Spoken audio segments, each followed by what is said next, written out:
Assalamu alaykum wa rahmatullahi wa barakatuh. Wa alaykum assalam wa rahmatullahi wa barakatuh. Na ndugu zangu tumekutana hapa.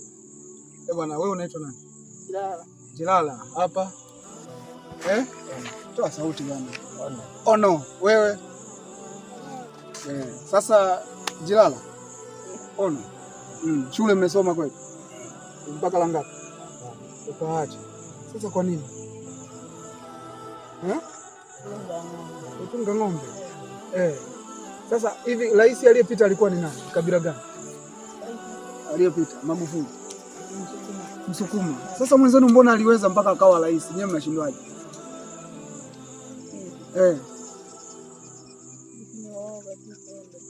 Ni waoga. Sasa mnatakiwa mrudi shule. Hamwezi kurudi?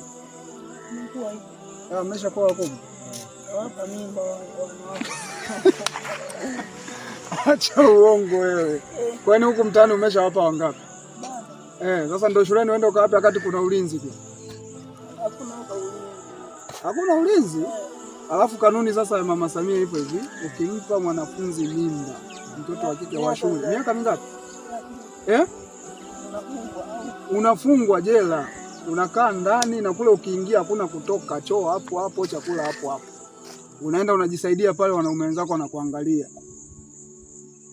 Kwa hiyo mkiwaona wanafunzi wapisheni mbali. Yaani usije ukamsogelea. Miaka mingapi? Sasa hivi una miaka mingapi?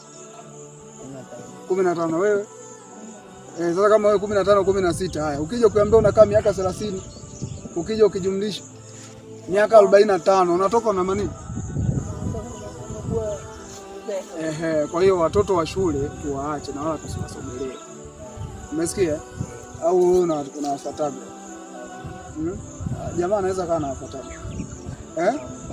Basi haya sawa. Sipo siku tutakuja.